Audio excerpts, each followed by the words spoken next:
muy bien, bienvenidos a este su canal.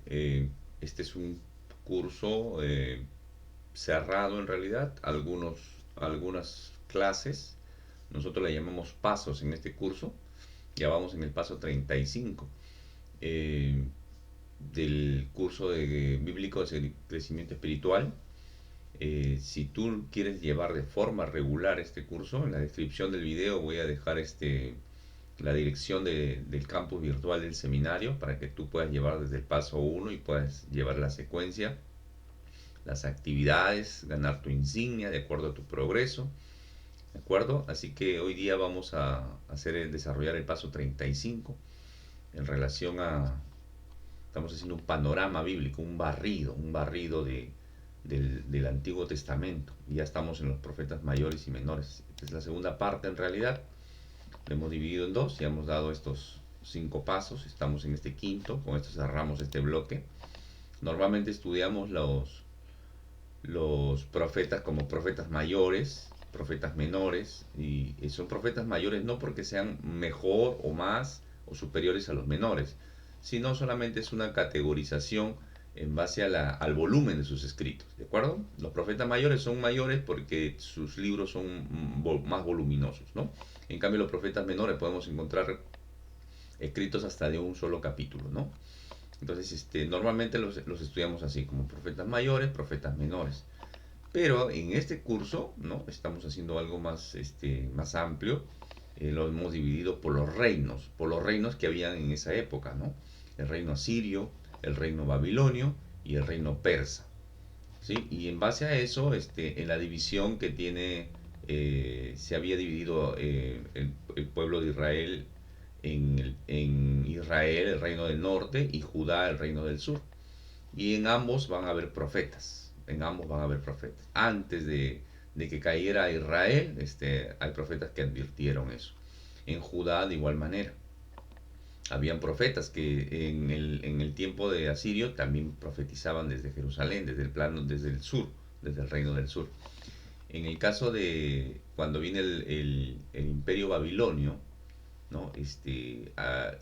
Vamos a encontrar a profetas preexílicos, o sea, antes del exilio. Babilonia comienza, Judá también cae, ¿no? 120 años aproximadamente después que cae Israel, el reino del norte, va a caer también Judá por los mismos errores, por los mismos problemas, por la misma desobediencia, la idolatría y todo lo demás. Entonces, por eso que Babilonia va a hacer tres exilios, tres destierros, va a sacar a la gente del reino de Judá. Entonces, por eso se le conoce como preexílicos, antes del exilio. Durante el exilio también tenemos a Ezequiel y Daniel, y posexílicos. En el reino persa ya vuelve el remanente, ¿no? 70 años después vuelve un remanente al reino de Judá nuevamente. En el caso de Israel nunca volvieron, ¿no? Así que nos faltaba Isaías de este bloque, Asiria, desde Judá. Vimos en la anterior clase a Abdías, a Joel, nos faltaba Isaías y Miqueas. Isaías, su nombre significa salvación de Jehová, ¿no? El profeta eh, del Mesías, él es el que va a hablar del Mesías. Hay bastantes profecías en relación al Mesías. El autor es Isaías, hijo de Amós. Su ministerio se desarrolla en Jerusalén. El libro de Isaías tiene 66 capítulos. Por eso que algunos teólogos van a decir que es una pequeña Biblia condensada, ¿no? Es una pequeña Biblia condensada, porque la Biblia consta de 66 libros, ¿no? Entonces, Isaías tiene 66 capítulos. Hay cierta relación, pero más o menos, más que todo es una forma de ver el libro de Isaías, ¿no? Considerando que Isaías habla desde la creación, dice en Isaías 42:5, por ejemplo, Dios el Señor creó los cielos y los extendió, creó la tierra y todo lo que hay en ella, ¿no? Habla de la creación. Y también Isaías habla de tiempos apocalípticos o tiempos postreros o tiempos escatológicos, se conoce en teología, ¿no? Tiempos escatológicos. Escatología es el estudio de los tiempos finales o los tiempos por venir, ¿ya?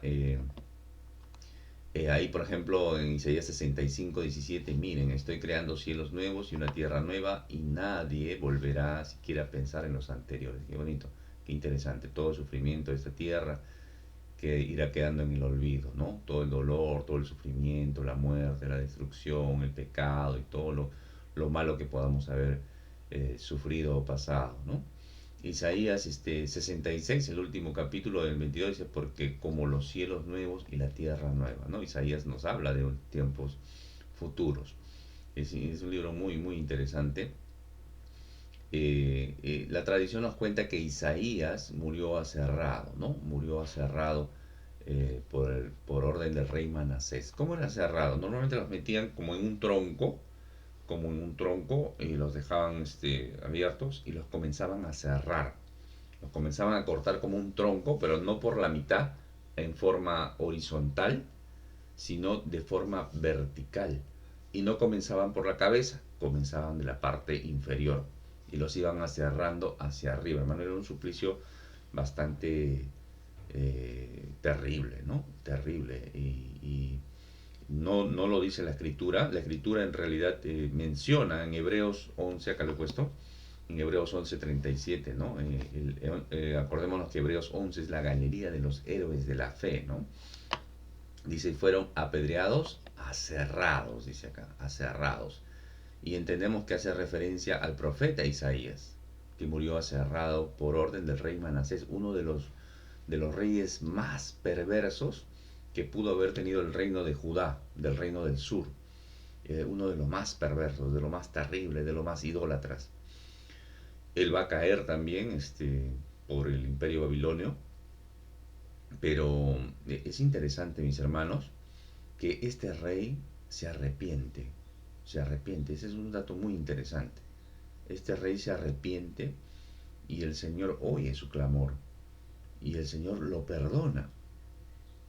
Es realmente comprender esto desafía nuestra humanidad, porque entendemos que este rey que mandó a matar o mató a este siervo tremendo del Señor, como el profeta Isaías, logró o logró encontrarse en el cielo, ¿no? Con el profeta Isaías. Los dos se encontraron en el cielo, ¿no? Es interesante el perdón, la misericordia de nuestro Dios, mis hermanos. No hay terrible pecado, terrible cosa que uno pueda haber hecho sin que el Señor no nos pueda perdonar, mis hermanos, si nos arrepentimos de corazón. Este estudio no solamente es un estudio para saber de la Biblia, sino también aterrizar la palabra en nuestras vidas. Y realmente eso es bien, bien fuerte y desafía nuestra humanidad y nuestro cristianismo también, ¿no? Te animo a leer el libro de segundo de Crónicas, en el capítulo 33. Ahí está el arrepentimiento de Manasés y cómo Dios lo perdona, ¿no? Escucha su clamor, lo perdona, lo restaura, pero él muere también al final. Y lo interesante es eso que les comento, ¿no? Que se encontraron en el cielo hay una película, Pablo, apóstol de Cristo, ¿no? Pablo, apóstol de Cristo. Realmente es interesante, ¿no? Una de las cosas que atormentaba a Pablo era todas las personas que había él contribuido y matado, ¿no? En nombre de la religión a muchos cristianos, ¿no? Y al final de la película es interesante ver cómo esas personas que él había mandado a matar o matado de repente, lo reciben en el cielo, ¿no? Lo reciben en el cielo. Muy, muy, muy interesante y grafica mucho esto. Advirtió del juicio de Dios sobre el reino de Judá. Dijo también que un remanente volvería, ¿no? Ese es el profeta Isaías. El profeta Miqueas es el profeta de juicio y misericordia, ¿no? Denunciaba las injusticias sociales de su tiempo. Esto muchas veces nosotros no leemos y obviamos los profetas menores, pero tienen mucho que decirnos, mis hermanos, mucho que decirnos en la actualidad, ¿no? Por ejemplo, Miqueas denunciaba a los gobernantes corruptos, a los falsos profetas, a los sacerdotes sin Dios, negociantes deshonestos, jueces que recibían coimas, ¿no? Que se dejaban coimear, que cambiaban los juicios por dinero, ¿no? Entonces, muy, muy contemporáneo Miqueas, mis hermanos. Cuando uno lee, realmente nos habla, es como si nos estuviera hablando ahora, porque acordémonos que la palabra de Dios es un libro antiguo, pero no anticuado, mis hermanos. Siempre es un libro vigente. La palabra de Dios es la palabra viva. es viva, mis hermanos. Entonces, él denuncia, por ejemplo, a los ricos por oprimir a los pobres, ¿no? Y eso se va, Santiago en el Nuevo Testamento también lo va a decir. Vemos el juicio y la misericordia. Miqueas 7, 18 al 20, por ejemplo, nos habla de eso, ¿no? Cómo Dios envía juicio, cómo Dios se enoja, cómo Dios tiene misericordia también, ¿no? Cómo tiene misericordia, cómo se acuerda de su pacto, cómo se acuerda de sus compromisos con su pueblo, ¿no? Tiene juicio, pero también la misericordia en la mano. Es un libro muy, muy interesante, mis hermanos. Ahora pasamos al siguiente bloque, que es el bloque preexílico, este de acá. Vamos a ver estos cuatro profetas. Nahum. Nahum significa compasivo, ¿no? Habla de la caída de Nínive, del imperio asirio. Eh, Cuando Jonás predicó, el pueblo de Nínive se arrepintió. Esto sucedió hace 120 años, ¿no? Con el profeta Jonás. Pero el pueblo volvió a su maldad, ¿no? Volvió a su maldad, y Dios usó al imperio asirio para castigar al imperio del norte, a Israel, pero Asiria también va a caer, ¿no? Porque vuelven a lo mismo, vuelven a la maldad. Las nuevas generaciones, ¿no? Cuando no tienen ese continuismo, ese conocimiento del Dios vivo, las nuevas generaciones tienden a olvidarse de Dios. Y ese es un trabajo bastante satánico, bastante demoníaco. Por eso es importante que nuestra juventud sea discipulada, que conozca de Dios, para que no incurra en errores por ignorancia o por desconocimiento que despiertan el juicio de Dios. No nos sorprenda el porqué de esta pandemia. El poder y la riqueza no garantizan seguridad, ¿no? Es algo que nos hablan aún. Dios gobierna el mundo. Esto es muy interesante. Dios gobierna el mundo, juzgará a las naciones malvadas y bendecirá a los que confían en Él. Lo que les estoy comentando. La misericordia con Jonás, pero su paciencia no es para siempre, ¿no? La paciencia de Dios no es para siempre. Da una oportunidad, dos oportunidades, su tiempo es largo, su paciencia es larga, pero no es para siempre, y eso es algo que tenemos que tener muy en cuenta, y Nahum nos lo recuerda. Habacuc.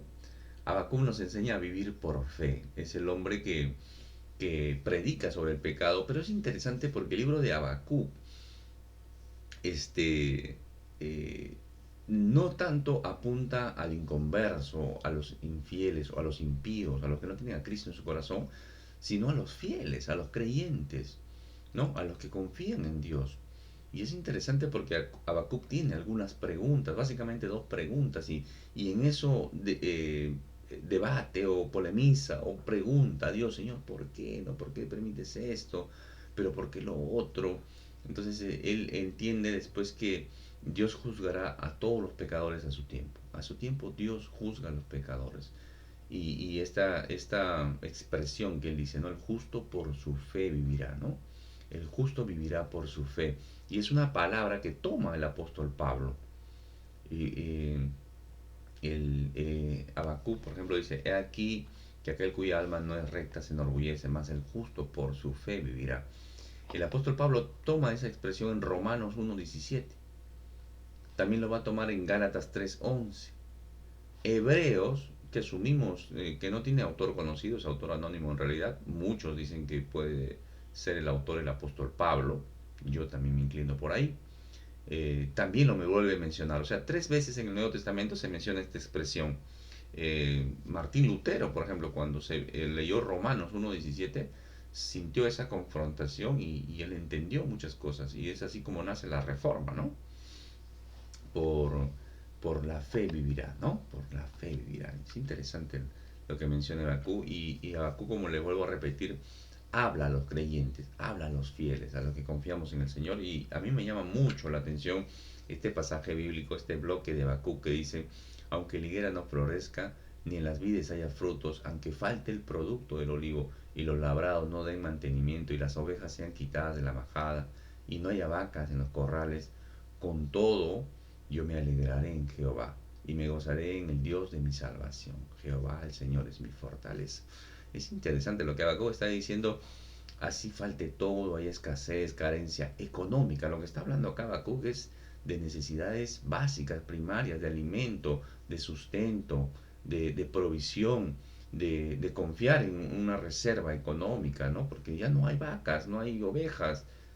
Pero lo interesante de todo esto, así esté terriblemente mal la situación, él dice, con todo yo me alegraré en Jehová y me gozaré en el Dios de mi salvación. Jehová es el Señor de mi fortaleza. Tremendo pasaje, mis hermanos. Léelo en otras versiones. Va a traer mucha riqueza y edificación a tu vida. Estamos en el bloque preexílico, ahora vemos a Sofonías. Sofonías habla del día del Señor, advertencia contra Judá, juicio futuro, el día del Señor, famoso día del Señor. Este es un día escatológico, este es un día que todavía no se ha cumplido, ¿no? Habla de la restauración de los judíos. Ningún pecador puede evitar el juicio en el día del Señor. Ningún pecador, nadie se va a librar, mis hermanos. Si tú tienes un corazón perverso, un corazón egoísta, un corazón malvado, un corazón que no está arrepentido, con inclinación al mal, rinde tu vida a Cristo, rinde tu vida a Cristo y ven a Él y sé salvo. Y sé salvo y líbrate de este día. Nadie se va a librar y es un día terrible y va a suceder. Y va a suceder. Dios no ha fallado a ninguna de sus promesas y nada de lo que ha dicho ha dejado de cumplirse. Se ha cumplido al milímetro todo lo que ha dicho y viene un día del Señor. Ese día en que ya se acaba la paciencia de Dios. Y todo el que haya muerto sin Cristo, pasará este día, mis hermanos. Lamentablemente, es decirlo, mis amigos que no conocen a Cristo, rindan su vida a Cristo y realmente eviten este día. ¿Ustedes creen que el sufrimiento es en esta tierra? No hay mayor sufrimiento que estar en una eternidad sin Dios. La purificará a los humildes, a los que humildemente se arrepientan, ¿no? A nosotros, los que nos hemos arrepentido, los que vivimos en obediencia, el que buscamos agradarle. Dios bendecirá para siempre a los que le honran. Esa es la promesa de nuestro Dios y eso lo dice Sofonías, mis hermanos. Libros que a veces obviamos, ¿no? No leemos o mal entendemos o no las comprendemos. Las hojas de nuestra Biblia están pegadas ahí, ¿no? Sofonías, Miqueas, Ageo, Nahum, Habacuc, están como pegadas, no las hemos despegado de nuestras Biblias. Jeremías y Lamentaciones, ¿no? Jeremías y Lamentaciones es un libro, Jeremías más conocido como el profeta llorón. A mí este es un sobrenombre que tiene Jeremías porque Jeremías lloraba mucho, mis hermanos. Jeremías lloraba mucho, advirtió muchas cosas, le dolía, nadie le hizo caso, mis hermanos. Si analizáramos bajo el eclesiología o misiología, ¿no? De lo que son las misiones o el análisis de la iglesia o el crecimiento, Jeremías sería un fracaso, mis hermanos. Actualmente no lo considerarían a Jeremías porque Jeremías no convirtió a nadie, mi hermano, nadie le hizo caso. Dios advirtió gráficamente con él y no le hicieron caso. Y por eso es que él lloraba mucho, ¿no? Por eso se le conoce como el profeta llorón. Yo en lo personal no estoy de acuerdo con este sobrenombre porque realmente cuando uno entiende lo que viene, el juicio y el dolor que trae el pecado, el apartarse, el alejarse o el estar sin Dios, es muy lamentable, hermanos, y debería hacernos llorar también. Debería hacernos llorar. Y de una u otra forma esas lágrimas de Jeremías son las lágrimas de Dios también. Entonces yo en lo personal no estoy de acuerdo con este sobrenombre, ¿no? Pero Jeremías lloraba mucho y nosotros, mis hermanos, deberíamos llorar también por todo lo que pasa. Ya no están muriendo 400, 600 al día, ya solamente están muriendo 20, ¿no? Lo decimos con tal frialdad, como si muriera 20 fuera algo que nos dé alegría, ¿no?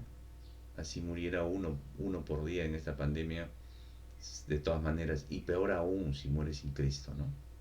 Terrible, es terrible, mis hermanos. Las profecías de Dios son verdaderas y se cumplen. Eso hay que meternos en la cabeza, mis hermanos. Creerlo grandemente, ¿no? Tiene profecías de doble cumplimiento. Algunas profecías son de doble cumplimiento. Isaías también, etcétera. Hay varios profetas que hablan en doble cumplimiento. Ellos hablan para su época, pero tienen cumplimientos escatológicos también, ¿ya? Para los tiempos finales. Israel había quebrantado el pacto y vino juicio. Ahora venía sobre el reino de Judá, venía también. El libro de Lamentaciones son 5 capítulos nada más, un libro cortito, muy interesante, que en realidad son 5 poemas y cada línea tiene un acróstico en realidad, ¿no? Cada capítulo, Cada línea en el original tiene un acróstico que inicia con la letra del alfabeto. Bueno, en realidad el alfabeto de las letras hebreas, ¿no? Del idioma hebreo, cada uno de ellos, ¿no? Cada uno de ellos comienza con una de las letras desde el 1 hasta el 22, ¿no? Desde el Aleph hasta el Tau, ¿no? Que es la última letra del hebreo. Lamentaciones en el capítulo 3, ¿no? Dice lo siguiente, ¿no? Y usamos mucho estos dos capítulos, estos dos versículos, perdón. Dice, por la misericordia de Jehová no hemos sido consumidos porque nunca decayeron sus misericordias, nunca decayeron sus misericordias. Y este 23 es el más conocido, ese lo usamos, nuevas son cada mañana, ¿no? Grande es tu fidelidad. Las misericordias de Dios son nuevas cada mañana, ¿no? Y lo decimos como una bendición todo. Pero cuando el profeta Jeremías lo dice, mis hermanos, no era un tiempo de la misericordia de Dios, la alegría de Dios y todo estaba bien. No, no, no. Yo tengo un estudio sobre esto. Búscalo, está también acá en tu canal del ministerio, sobre misericordias son nuevas cada mañana. Cuando el profeta Jeremías dice esto, mis hermanos, él estaba viendo a Jerusalén destruida. Había el imperio babilonio, había sitiado, rodeado Jerusalén, había cortado todo suministro de alimento, de agua.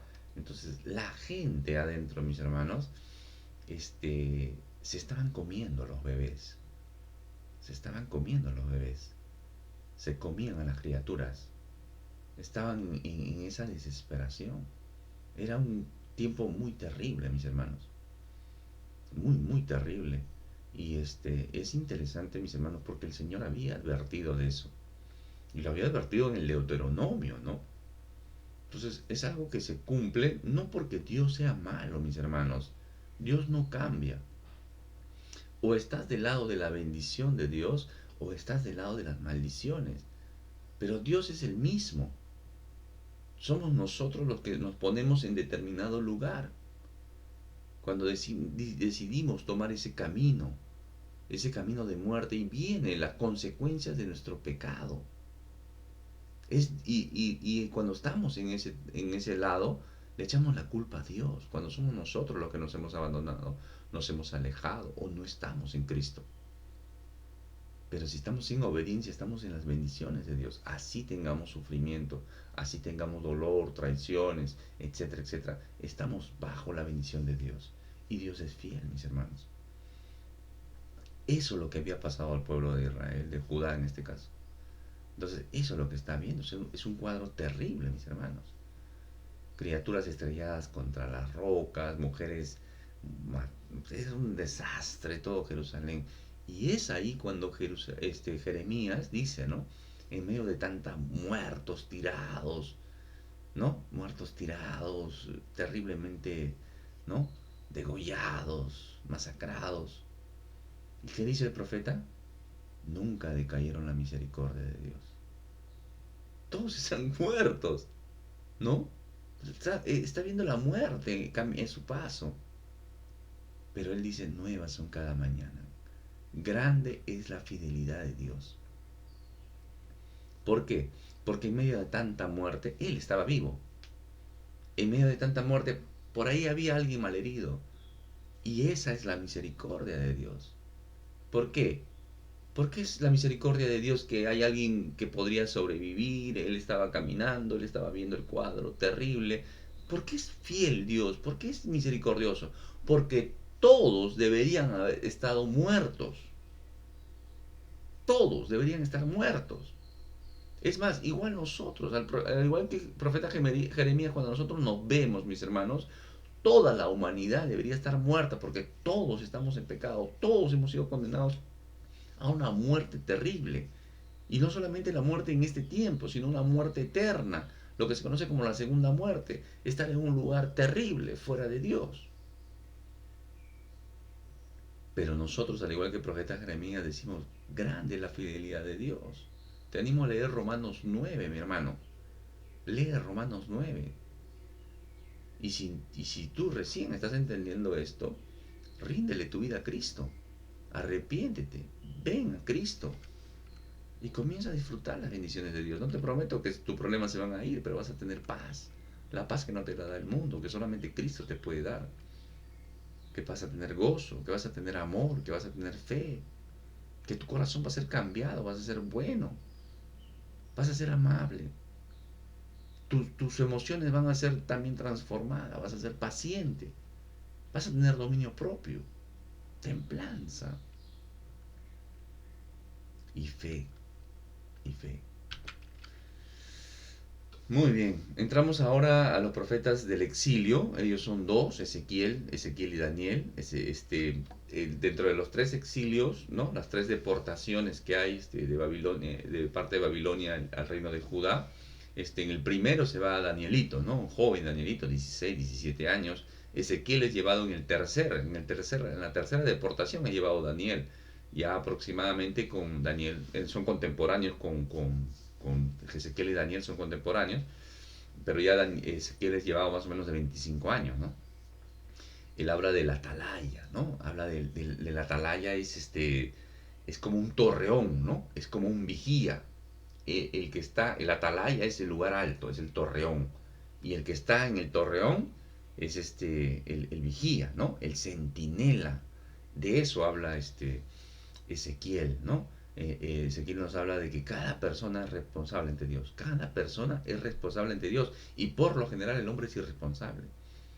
La gloria es de Dios. Ezequiel tiene unas visiones. Ezequiel, bueno, hay tanto que hablar de Ezequiel. Desde el capítulo 1 tiene visiones, ¿no? Se ha relacionado mucho con el fenómeno ovni. El fenómeno ovni es una tontería, mis hermanos. ¿Existe el mundo extraterrestre? Sí, por supuesto, ¿no? Los ángeles no son de la Tierra. El mundo invisible no es de la Tierra, pero como fenómeno ovni no existe, mis hermanos. Son tonterías, son cosas demoníacas incluso. Ya así que no pierdan su tiempo con eso. Dios controla y juzga las naciones. ¿Ya? Les animo a leer Ezequiel 33, ¿no? Ese es un gráfico muy interesante, ¿no? Y la atalaya haciendo referencia al centinela, ¿no? Que ve venir el peligro y avisa al pueblo, ¿no? No avisa al pueblo, la sangre del pueblo, que cae el juicio sobre el pueblo, es sobre él también, por no haber avisado, porque su responsabilidad es avisar que viene un peligro. Y en este caso viene un juicio de Dios y el atalaya, el centinela, debe avisar al pueblo que viene un juicio de Dios. Y si no avisa, es responsabilidad de él también. Y la sangre de esa gente que va a morir está sobre su cabeza. Pero si Dios le dice, va a venir un juicio, viene un juicio, y el atalaya, el centinela, avisa al pueblo y le dice, oye, viene un juicio de Dios, arrepiéntete. Entonces, y el pueblo no hace caso, ya es un problema del pueblo. Y esa sangre del pueblo ya no está sobre la cabeza del centinela. ¿Y por qué lo explico? Porque nosotros somos ahora, mis hermanos, los centinelas. Nosotros somos la voz profética de Dios que debemos anunciar el Evangelio. Por eso yo me fastidia y lo tengo que decir, cuando la iglesia local, las iglesias locales juegan a la iglesita, juegan ahí, no, este hermano sí, este hermano no, tú no puedes estudiar porque no eres de esta iglesia, tú no puedes porque no perteneces acá, tú tienes que ir allá. Esas son tonterías, mis hermanos. Esas son tonterías y Dios quiera que traiga sabiduría a los pastores que hacen esas tonterías. Mis hermanos, porque viene un juicio y todo aquel que quiera venir a Cristo, que quiera conocer a Dios a través de la palabra, de un estudio, por eso que acá en este ministerio no promovemos ninguna religión, porque ninguna salva, ni la católica ni la cristiana evangélica, ninguna. Y no promovemos ninguna denominación tampoco, porque las denominaciones dividen a la iglesia. Todo el que está en Cristo es mi hermano en Cristo. Y está salvo en Cristo. Y nos vamos a ver en el cielo. Pero no, son tonterías, mis hermanos, por no usar otra palabra. Así que tengan mucho cuidado, pastores, porque los pastores, los líderes de la iglesia, los siervos de la iglesia, nosotros, tú, mi hermano, mi hermana, estás llamado a ser el centinela y avisar, y avisar. que viene un juicio de Dios. Viene un juicio terrible. Hay un tiempo donde se cierra, nadie más entra, se acabó la paciencia de Dios. Pero tenemos la oportunidad ahora de presentar el Evangelio, la buena noticia, y que más personas se salven. Esa es nuestra función, mis hermanos. Pastores, dejen de jugar a la iglesita, a las cuatro paredes. Salgan afuera, salgan a la calle, usen los medios. Alcancen a todo aquel que quiera venir a la iglesia. Sectorizado, no este grupo por acá, este grupo humano por acá, este por acá. Ah, no, pero como ese hermanito es de otra denominación, no puede venir a estudiar acá. O no puede estar acá, o tú no puedes ir para allá. Seamos evangelistas, mis hermanos. A veces no es necesario venir a una iglesia o estar en una iglesia, hay que de repente los vecinos, los amigos, los compañeros de trabajo, las redes sociales, que la gente pierde tanto tiempo en las redes sociales. Úsenla para dar la palabra, para llevar el evangelio. Danielito es uno de mis héroes de la fe. Danielito es un muchacho desde muy joven, no hace concesiones, no hace concesiones en su fe. Danielito no está dentro en los bloques de la literatura hebrea, del canon hebreo, de la división hebrea, de los libros hebreos, de la Tanakh, del Antiguo Testamento, por decirlo de alguna manera. Los judíos no lo tienen considerado como un profeta. Él está dentro de los escritos. Pero sin embargo es considerado profeta porque su libro es altamente profético. Es un libro que habla de mucho simbolismo, muchas cosas, ¿no? Es más, Daniel se debería estudiar juntamente con Apocalipsis, porque tiene lenguaje apocalíptico. Cuando Dios le revela eso a Daniel, le muestra, por ejemplo, los reinos, ¿no? Le muestra una imagen con cabeza de oro, con pecho de plata, con brazos de plata, con vientre de bronce, haciendo referencia a imperios que iban a venir, ¿no? El babilonio, el medio persa, el griego, después el romano, los pies, ¿no? Las piernas y las piernas. Entonces es un lenguaje bastante simbólico, apocalíptico. Cuando Dios termina de revelar, le dice, cierra este libro, séllalo, séllalo, porque no es para tu tiempo. No es para tu tiempo. Yo te he revelado algo para el futuro, pero no es para tu tiempo. Séllalo. En cambio, cuando llega Apocalipsis, Dios dice, abre, revela, porque Apocalipsis sí es para nuestro tiempo y tiene relación con Daniel. ¿De acuerdo? Entonces Danielito es un hombre que no hace concesiones. Daniel es Daniel y el foso famoso, ¿no? El famoso foso de los leones. Foso de los leones, mis hermanos, ¿ya? No es pozo. Algunos hermanitos escucho que dicen el pozo, Daniel y el pozo de los leones. No, es foso, ¿no? Era un hueco. Eh, Entender que la sabiduría viene de Dios, que Dios reina sobre las naciones, ¿ya? Así que tranquilos con eso. Hay una vida eterna y hay una vergüenza eterna también, mis hermanos. Danielito nos habla de eso, ¿no? Él tenía que orar y oraba, ¿no? Aún en contra del edicto, ¿no? No le importaba su vida. Por eso terminó en el foso de los leones, justamente, ¿no? Es tremendo, ¿no? Es tremendo esta parte de Daniel. Me agrada mucho, mis hermanos. El libro de Daniel, léanlo, por favor. Cortito. Daniel su amigo era el emperador, ¿no? Era el rey. Y aún así, el rey mismo que había dado el edicto que nadie debía orar o rezar o pedir a ningún dios. Daniel, ora a Dios con las ventanas abiertas, ¿no? Eso está en Daniel 6:10, si mal no recuerdo, ¿no? Aún sabiendo el edicto, dice que Daniel, abriéndole las ventanas, oraba como lo solía hacer siempre, ¿no? No me importa el edicto, yo tengo que orar a mi Dios. Tremendo, Daniel. Y así como lo atrapa, ¿no? Ah, Daniel está orando y los malvados que lo querían derrocar, tumbar a Daniel, destruir, lo denuncian, ¿no?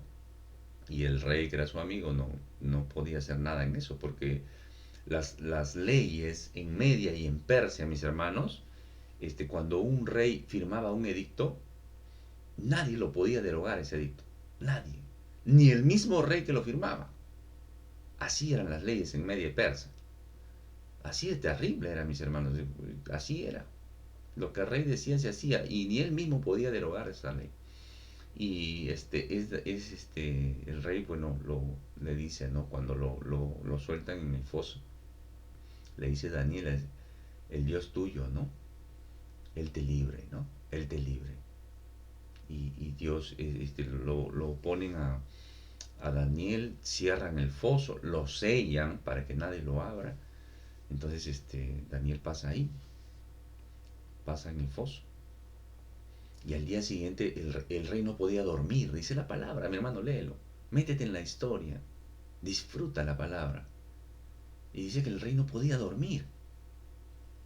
No podía dormir y muy temprano se levantó, ¿no? Y fue y abrió el foso, ¿no? Y hablando hacia abajo, ¿no? Daniel, le dice, el Dios tuyo a quien tú continuamente sirves, ¿te ha podido librar de los leones? Y Daniel desde abajo dice, ¿no? Y alaba al rey, ¿no? Le dice, vive, ¿no? Vive, rey. Vive largamente, rey, le dice.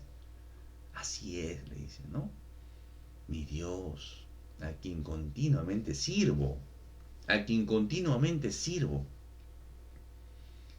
envió su ángel, ¿no? Envió su ángel para cerrar la boca de los leones y no me hiciesen daño. Ese es un cuadro tremendo, porque es su historia, hermano. Imagínate tú en un foso de leones. Y leones con hambre, los que niegan la palabra de Dios, los que tratan de minimizar la palabra de Dios, dicen, esos leones viejos no tenían dientes, o ya habían comido, no tenían hambre. Mentira, es mentira. Eso es mentira, mis hermanos. ¿Por qué? Porque lo sacan a Daniel, sáquenlo a Daniel de ahí, dice el rey. Sáquenlo a Daniel de ahí. Y metan a los que lo denunciaron, a los que querían destruirlo a Daniel. Y cuando meten a los que lo denunciaron, a ellos y a sus familias, los meten en el foso, estos hombres y esta gente que comienza a entrar en el foso, no llegan ni al fondo y los leones los comienzan a despedazar, hermano. Lo digo yo, no, está en la escritura, léelo. ¿Te das cuenta? Así es nuestro Dios. Dios nos puede librar, mis hermanos, de cosas malas. A veces Dios permite cosas malas en nuestras vidas para poder ayudar a otros. Y a veces Dios no nos libra simplemente. Pero nuestra fe debe ser férrea, contundente. Como decía Job, ¿no? Yo voy a conversar con Dios y así me mate, yo voy a seguir creyendo en Él. O los amigos de Daniel también, ¿no? Que los meten al horno de fuego, ¿no? Dios nos puede librar del horno de fuego. No nos vamos a arrodillar ante tu imagen. Y nos puede librar de ese horno de fuego. Pero así no nos libre, igual seguimos creyendo en Él. También está en Daniel esa historia. Bueno, mis hermanos, este es un panorama bíblico nada más, no es un estudio completo. Vamos a entrar al último bloque, que es el bloque ya del post-exílico, cuando comienzan a volver y ahí están tres profetas, ¿no? Ageo, Zacarías y Malaquías. Ageo es el que insta a la reconstrucción del templo, ¿no? Anima a Zorobabel y a Josué el sacerdote para reconstruir el templo. Vemos los resultados de la obediencia. Los resultados de la obediencia son las bendiciones, mis hermanos. La presencia de Dios la presencia de Dios es la que da el valor al templo, no las cosas, no el lugar. A veces decimos vamos al templo, no existe templo, mis hermanos, había solamente un templo y el templo era el que estaba en Jerusalén, y donde estaba el templo ahora hay una mezquita, la mezquita de Omar, la cúpula de la roca en Jerusalén, ese domo dorado que se ve en las fotos. ¿Ya? Entonces ya no hay templo, es mal la expresión de decir vamos al templo. O vamos a la iglesia, también decimos, no, nosotros somos la iglesia. Entonces, ¿cómo digo, hermano? No puedo decir templo. No, mientras lo digas dentro del contexto y con el conocimiento no hay problema. Di templo, di iglesia, como quieras, pero el templo no existe y la iglesia somos nosotros. Vamos a la congregación, congregamos. Y donde está la iglesia, ahí está Dios. Bueno, estoy diciendo dónde está la iglesia, ¿no? No, donde están 12, 3, también tengo un estudio sobre eso. Pero bueno, la santidad viene de arrepentimiento y poner a Dios en primer lugar, mis hermanos. Eso nos dice Ageo. Zacarías alienta a Israel también a la reconstrucción del templo. Habla del Mesías venidero. Él dice, oye, va a venir el Mesías. Escribe sobre los postreros tiempos también. Hay un lenguaje bastante simbólico en Zacarías. Jesús juzgará a todos sus enemigos, mis hermanos. De eso nos habla Zacarías, perdón. Vino como rey pastor en humildad, pero volverá como rey guerrero. Eso es lo que la gente no entiende. Que Cristo vuelve, mis hermanos. Cristo ya vino, nació humildemente en un pesebre para morir en una cruz por ti y por mí. Ya cuando venga por segunda vez, no viene con esa actitud. Viene como rey, y un rey juzga, da juicios, emite justicia. Eso es. Así viene el Señor. Y todo ayuno es inútil si no es para el Señor, pues, ¿no? Malaquías, el último profeta, al menos desde nuestra perspectiva del Antiguo Testamento, el último libro del Antiguo Testamento, vuelve a llamar al arrepentimiento, los sacerdotes, le llama la atención a los sacerdotes, a los levitas, es el llamado de atención para ellos, ¿de acuerdo? Hay que entender bien Malaquías en contexto judío, en el contexto judío realmente, ¿ya? Dios merece lo mejor de nosotros. Los labios del ministro siempre deben decir la verdad. Los malvados no son bien vistos por Dios. Y tantas otras cosas más que podemos entender y aprender del libro de Malaquías, mis hermanos. Muy bien, acá están las actividades que tienen que realizar. Cúmplanlas por favor, esfuércense para poder cumplirlas, memoricen los versículos. Dios le bendiga, fue con ustedes Jorge Ocampo, siervo del Señor Jesucristo.